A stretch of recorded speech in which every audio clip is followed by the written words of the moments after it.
What's up, guys? It's another day, another evening, actually. It might not look like it, but it's actually 7:03 p.m. So, a lot of talk to talk about right now. And there's one thing we can only talk about, and that is the news involving James Harden. And he's been sent to the LA Clippers. And also, while I'm at it, I'll also like to talk about some of the Celtics' recent games. So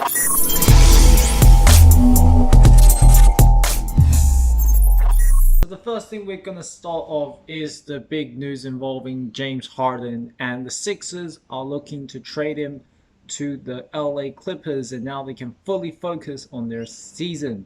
The saga is finally over. Alright, so I'm going to look at the details right now. James Harden time with Daryl Morey in Philadelphia is over. At first reported by ESPN's Adrian Wojnarowski, can't pronounce that name. The 76ers have agreed to trade Harden to the LA Clippers early Tuesday morning.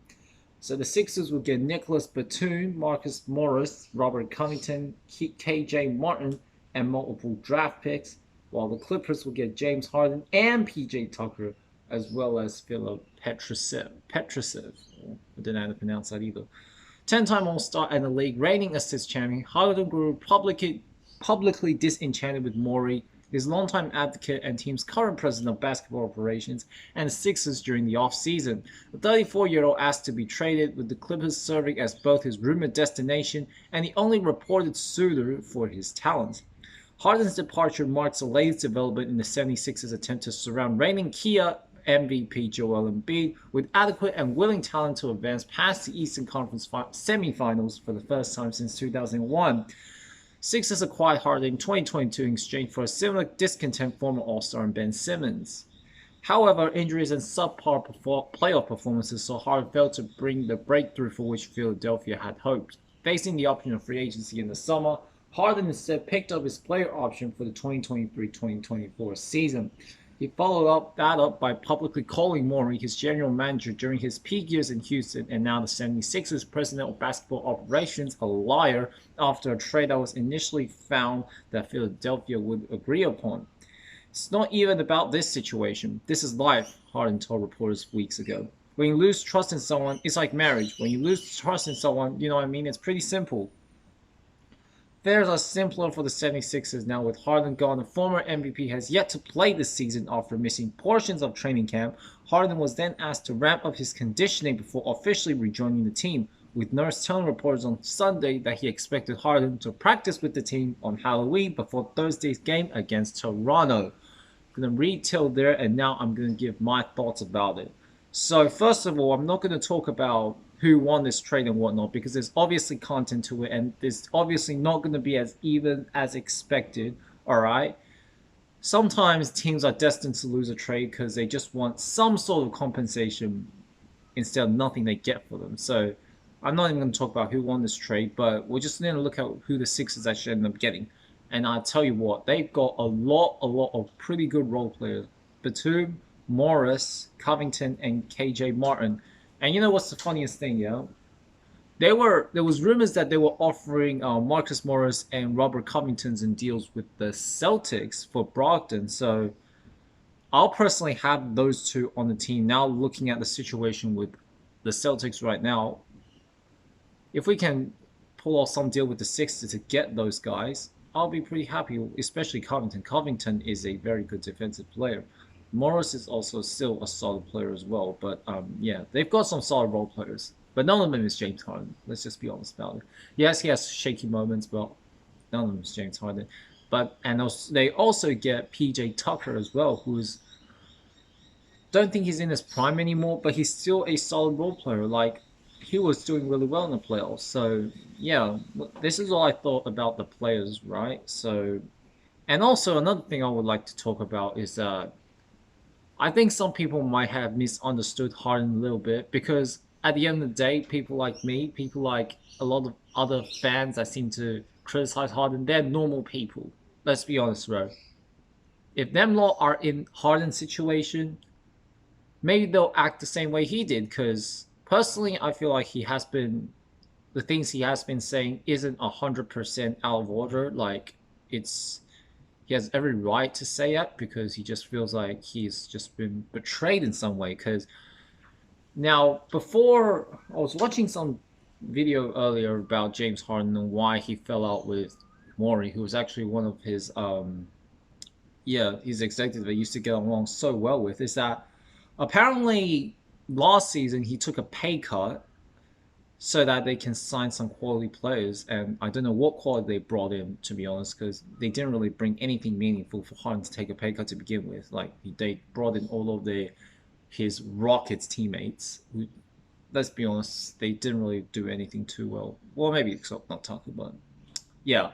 So he took a pay cut, but that he was filled with the promise that he'll get a huge max contract from the Sixers the following season, well, this season now, and he didn't get it.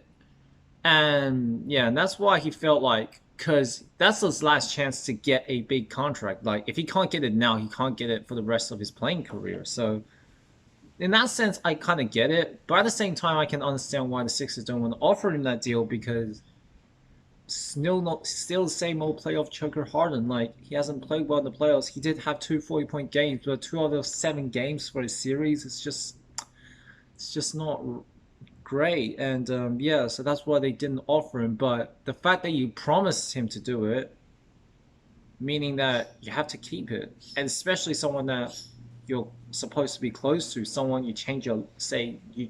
Daryl Morey said he changed his life apparently in his farewell press conference to the Rockets. So yeah, it's just a shame when these relationships fall apart, man. It's just like, yeah, hope they can somehow reconcile. I know Harden's turning his back from this thing and he doesn't want to do anything to fix this issue no more. But it's his choice at the end of the day. I just hope things get better, just like with other famous feuds that's been going around, like Pippen and Jordan and whatnot. But yeah, it looks as though the Clippers will be getting another superstar now.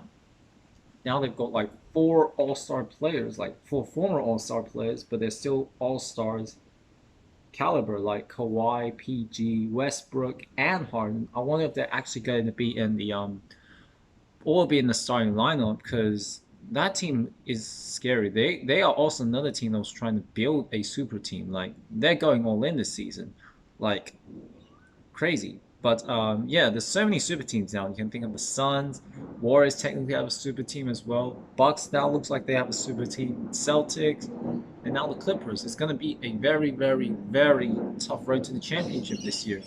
Now Denver's a super team as well, considering look at the players they've got. But they built the culture through many years, so they aren't called a super team. They are a really, really good team that might be better than super teams. So that's what I'll say about the Denver Nuggets right now. They've got a lot of talent, and I don't think, yeah, the Clippers, as much as they look scary on paper, I just don't think they're going to get anywhere. I think it's like a rebuild of Brooklyn Nets. I'll tell you why. Kawhi and PG are really, really nice. I'll say it that way. I think those two are going to be really good. The question will be Westbrook and Harden because it's very clear those two just don't work together. You've seen what happened in Houston.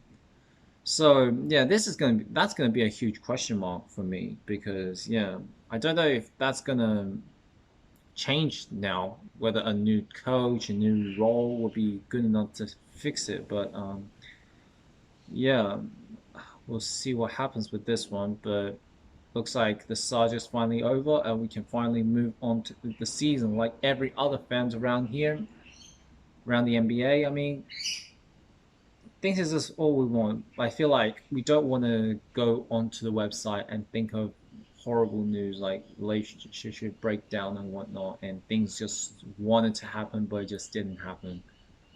And yeah, it's just not cool at all.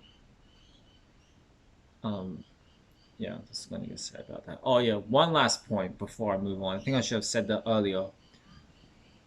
I think Clippers, yeah, they somehow got away for Sixers to not include Terrence Mann in the deal because that was a huge piece that the Sixers actually wanted, and they ended up not having to give up him because he's a good, really, really good role player. I feel like, yeah, and they made a home run in trying to keep him. Now, okay, Now that we finally got this out of the way, we can start talking about some of our Celtics recent matches. Like, played 3 games so far. We have won all three, which is really good start to the season. I think we're the only team in the East to not lose a game now. I'm pretty sure. Yeah, everybody else has lost. So yeah, that's really good to see. All right, so I'm gonna go to NBA matchups because that's where I can view you guys the whole box score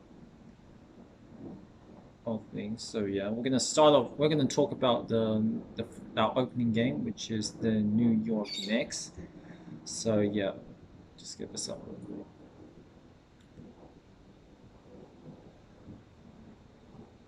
And all right, so really good game. Enjoyed it. I was at school most of the time, so I actually get to watch the final segments when we were down by 6 with 4 minutes to go. We could have easily lost this game, but yeah, Coach Mazzulla, he actually stepped up to the plate this time and made the right timeouts at the end. We should not have blown such a big lead against the Knicks in that third quarter. It just that was not cool at all. But other than that, yeah, we got the job done, and it was not the greatest performances. If you think of look at Brown, for example, he shot 4 of 11 points is solid, but yeah, just not cool. Tatum and Porzingis, those two, very played really well. Tatum had 34 and 11 rebounds, a double double. Porzingis was extremely clutch down the stretch. He had like I think 8 points in a row to get the Celtics a lead at that time. So yeah, that was really good to see. Drew Holiday, like we'll get on to Drew Holiday later. Derek White did his thing, and yeah, one thing I would say about that game because we let them shoot way too many threes in that game, 43%. We were supposed to have really good perimeter defense with Tatum, Brown, Holiday, and White, and yet we're still letting them shoot 44% from three. I just don't think that's right, and I would think we should like address that. But other than that, we did really well in the interior defense. Like we held them to 37% from the field, just not from downtown. We're not doing it, and we dimmed them from the line as well. So that's really good to see. And if you look at some of our there's potential, no doubt. If you look at the way we limited Brunson to 29% field goal shooting and Randall to 23% field goal shooting, those are really good stats. I'm very impressive that the team was able to do what they had to do to keep those two quiet. So that's the first game. Now the second game, that's the game I actually watched on TV because it was a Saturday one. Yeah, the Heat game, and I was hyped up this game, man. That was really. Wait, hold on. No. Don't spoil Spiders 43. Hold on. No. Where is it? Oh, man. Where is it? Oh, there it is.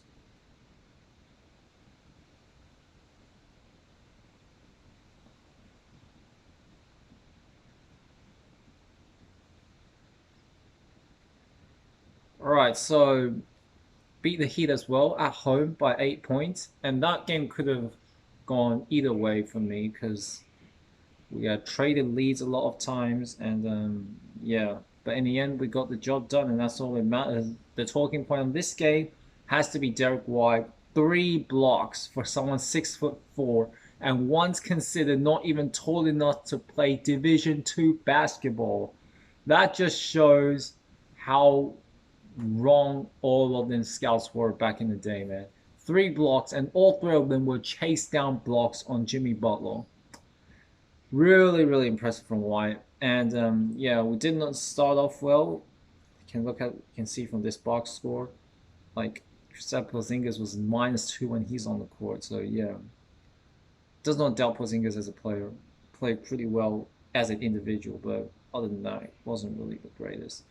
Drew Holiday played a little better this time. He got 17 points, 7-13. It's efficient from the paint, really efficient from the paint. I like to see that.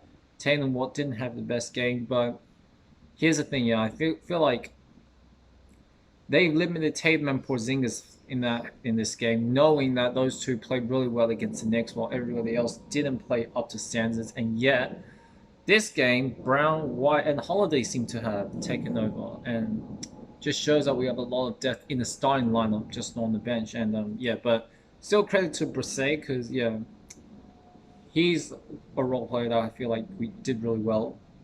Horford just don't know about his shooting, but his presence is still very very valuable. So yeah, this comes and another thing I would like to say, 48.5% from three. It's been a pattern of this. The first two games we're letting way too many 3 pointers. Like look at Tyler Hero and Bam for example. No, not Bam, but Tyler Hero and some of these guys, Drew Smith, guys just came into the NBA and they're shooting so efficient. One positive is we did manage to limit Jimmy Butler to 27% shooting.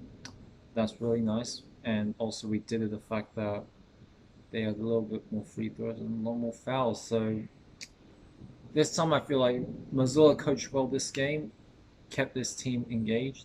And there's another thing I would really like to talk about. Hold on, let me just get this up real quick. I see people in the comments being aware of this, but hold on. Just quickly. Okay, we can just look at this, bro. That is a flagrant foul, and they count that as a foul on Porzingis. Explain that to me.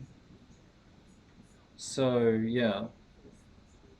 That's an offensive foul, and a flagrant foul on Bam. So, against Bam, I mean. That was not a foul on Porzingis, bro. He got slapped, bro. Just not cool. But, yeah, we got the job done. 40, then pretty limited from the paint, which is really good to see. Yes, Bam had a good game, but efficiency isn't the greatest. So, yeah, nice game, and we move on. Actually, we shot pretty well from three that game as well. No, except for Tatum. Tatum didn't really do too well. Neither did Holiday. But other than that, 3-point shooting is really nice, and we seem to have built an offense really, really well. Now, going to move on to the final game, which is just today. Actually, we're gonna. You know what? Since it's today, we can just quickly yeah. So this is when we can have quite a bit of talking point here, and why we might get potentially exposed in this sense. Beat the Wizards by 19. Looks very comfortable. We started off from the get-go, and we just never stopped. And Tatum and Brown, they were on fire, combined for 69 points. They scored almost as many points as the Wizards did. Those two scored as many points as the Wizards' entire team. So just shows how dumb they can be, and the fact that we actually got blown out by the Wizards last time we played them. So very encouraging sign to see. We shot. It's not cool from three. This time we did really well limiting them from three, even though they do have shooters like Poole. And limit them to 11 points, but yeah, he didn't really play too much, to be honest. So yeah, and they were 3-point free throw percentage once again wasn't the greatest. So yeah, we've seen improvements on the 3-point line, but field goals a little bit off. So, and once again, Drew needs to improve his 3-point shooting. This is what I've been talking about. 3-point shooting, he has to hit like when Celtics brought him in, I feel like he would be a really good 3-point shooter, and he's not doing that right now. But let's just praise some of his other parts of his game. His defense and his presence is just amazing. Like, you can see what he and White can do together. It's just best defensive backcourt in the league. Yeah, we have a very, very, very, very good team, very talented team as well. But here's the problem. Look closer. The fourth quarter, we got outscored by 14. It's because we had mostly played Lamar Stevens, Hauser, Brissett, Pritchard, and look at these guys plus minus. I think there's one thing that stops us from being contending right now is just the fact we don't have much depth on the bench. And another thing I want to talk about is, first of all, I feel like Survive Miller Haliak needs to play a bit more games, play a bit more, because I personally think he's a very, very good player, and I just think you're playing Delano Banton and some of the other guys, I feel like you should have to play Svai because he was one guy that actually did rate and he's playing really well in preseason. Pretty sure it wasn't his day today, and yeah, just the bench get outscored by 14. They once closed the lead down to like 12 or 11 when we were up by 37. So that is a warning that we have to get better role players if we want to really have a bigger chance of contending. So that's all I'm going to say about that. But anyway, we got 3 wins out of 3. We're the one of 2 teams, I believe, or 3 teams. No, 3 teams. Nuggets, Mavs, and the Celtics to have not lost so far. And yeah, it's looking really, really nice right now. So we just can keep it up. We've got Pacers on Thursday. That's going to be a test. I think Pacers, they've started the season pretty well. They did lose to Chicago today, but they do have some quality players like Hewitt and Halliburton. Well, Hill's coming off the bench right now, but Halliburton, Miles Turner, these guys are really, really good players. So yeah. Anyway, that will be it for today. I hope you enjoy my waffling because today I'm just didn't have the best like English because it's dawn. But anyway, hope you enjoyed this video and I'll be looking to post some more basketball content as well. Maybe some football content as well in the next coming days. But yeah, that'll be it for today. Be seeing you next time. Signing out.